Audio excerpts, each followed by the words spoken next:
Stave 5. The end of it.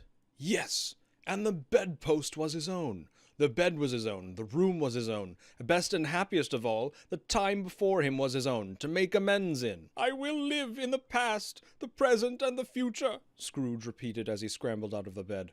"The spirits of all three shall strive within me. Ho, Jacob Marley! Heaven in the Christmas time be praised for this. I say it on my knees, old Jacob, on my knees." He was so fluttered and so glowing with his good intentions that his broken voice would scarcely answer to his call. He had been sobbing violently in his conflict with this spirit, and his face was wet with tears. "They are not torn down," cried Scrooge, folding one of his bed curtains in his arms. "They are not torn down, rings and all. They are here. I am here. The shadows of the things that would have been may be dispelled. They will be. I know they will." His hands were busy with his garments all this time, turning them inside out, putting them on upside down, tearing them, mislaying them, making them parties to every kind of extravagance. "I don't know what to do," cried Scrooge, laughing and crying in the same breath, and making a perfect Laocoon of himself with his stockings. "I am light as a feather. I am happy as an angel. I am merry as a schoolboy. I am giddy as a drunken man. A Merry Christmas to everybody. A Happy New Year to all the world. Hallo there! Whoop, hallo!" He had frisked into the sitting-room, and was now standing there, perfectly winded. "There's the saucepan that the gruel was in," cried Scrooge, starting off again, and going round the fireplace. "There's the door by which the ghost of Jacob Marley entered. There's the corner where the ghost of Christmas Present sat. There's the window where I saw the wandering spirits. It's all right. It's all true. It all happened. Ha, ha, ha." Really, for a man who had been out of practice for so many years, it was a splendid laugh, a most illustrious laugh, the father of a long, long line of brilliant laughs. "I don't know what day of the month it is," said Scrooge. "I don't know how long I've been among the spirits. I don't know anything. I'm quite a baby. Never mind, I don't care. I'd rather be a baby. Hallo, whoop, hallo." He was checked in his transports by the churches ringing out the lustiest peals he had ever heard. Clash, clang, hammer, ding, dong, bell. Bell, dong, ding, hammer, clang, clash. Oh, glorious, glorious! Running to the window, he opened it and put out his head.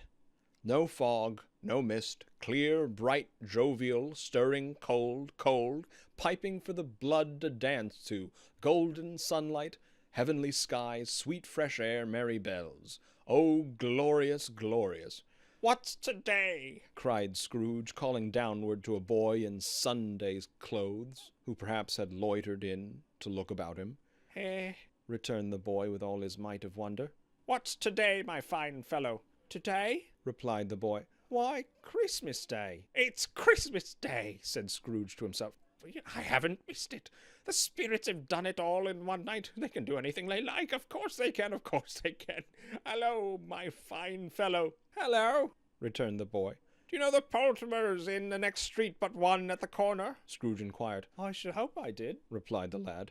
"An intelligent boy," said Scrooge. "A remarkable boy. Do you know whether they've sold the prize turkey that was hanging up there?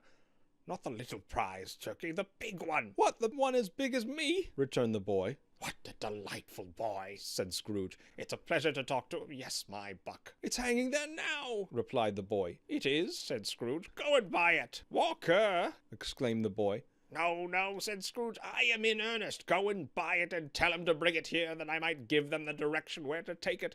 Come back with the man and I'll give you a shilling. Come back with him in less than 5 minutes, I'll give you half a crown." The boy was off like a shot.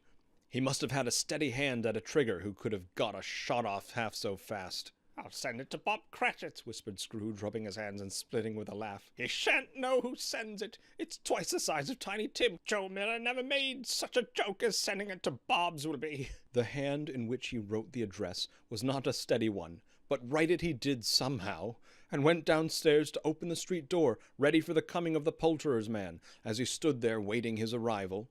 The knocker caught his eye. "I shall love it as long as I live," cried Scrooge, patting it with his hand. "I scarcely ever looked at it before. What an honest expression it has on its face. It's a wonderful knocker. Here's the turkey. Hello, whoop. How are you? Merry Christmas." It was a turkey.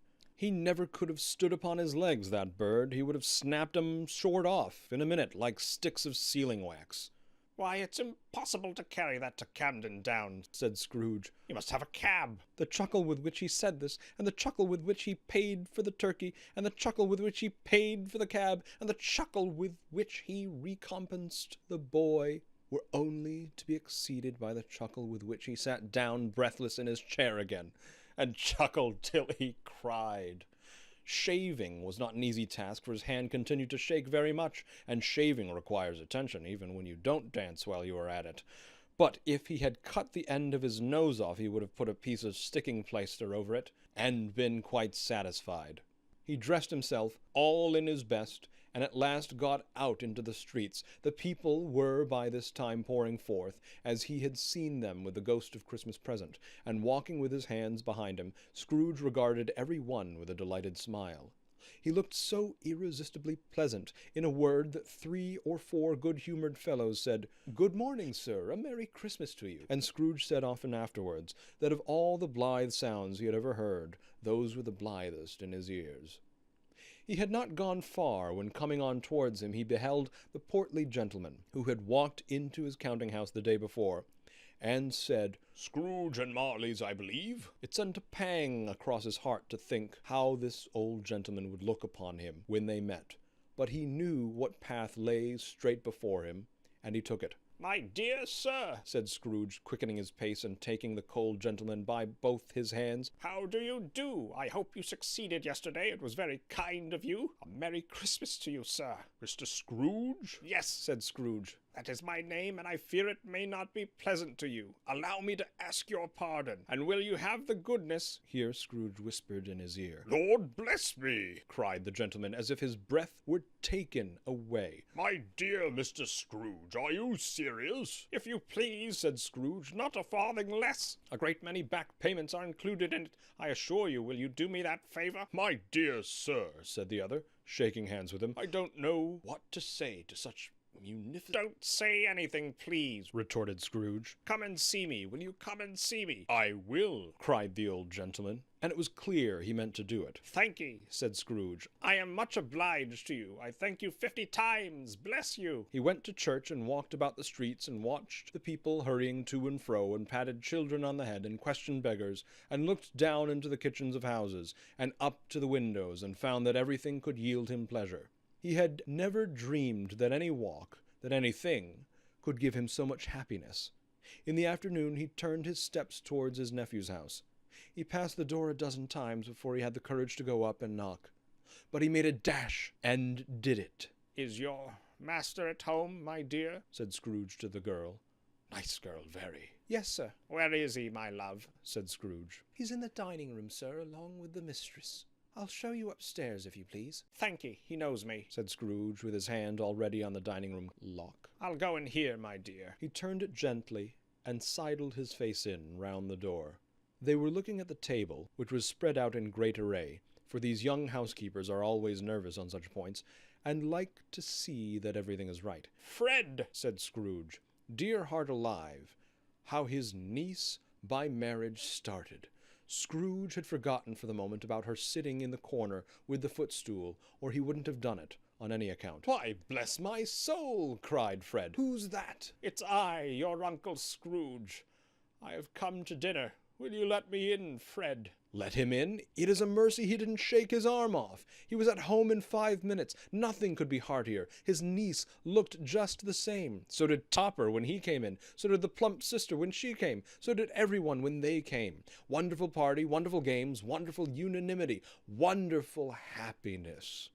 But he was early at the office next morning. Oh, he was early there. If he could only be there first and catch Bob Cratchit coming late, that was the thing he had set his heart upon. And he did it. Yes, he did. The clock struck 9. No Bob. 1/4 past. No Bob. He was full 18 minutes and a half behind his time. Scrooge sat with his door wide open, that he might see him come into the tank. His hat was off before he opened the door, his comforter too. He was on his stool in a jiffy, driving away with his pen, as if he were trying to overtake 9 o'clock. "Hello," growled Scrooge, in his accustomed voice, as near as he could feign it. "what do you mean by coming here at this time of day?" I am very sorry, sir, said Bob. I am behind my time. "You are?" repeated Scrooge. "Yes, I think you are. Step this way, sir, if you please." It's only once a year, sir, pleaded Bob, appearing from the tank. It shall not be repeated. I was making rather merry yesterday, sir. "Now I'll tell you what, my friend," said Scrooge. "I am not going to stand for this sort of thing any longer.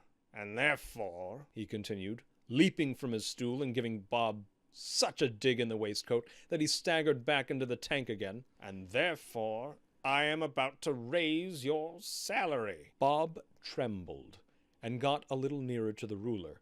He had a momentary idea of knocking Scrooge down with it, holding him and calling to the people in the court for help and a strait waistcoat. "A Merry Christmas, Bob," said Scrooge, with an earnestness that could not be mistaken, as he clapped him on the back. "A merrier Christmas, Bob, my good fellow, than I have given you for many a year. I'll raise your salary and endeavor to assist your struggling family, and we will discuss your affairs this very afternoon over a Christmas bowl of smoking bishop, Bob. Make up the fires and buy another coal scuttle before you dot another I, Bob Cratchit."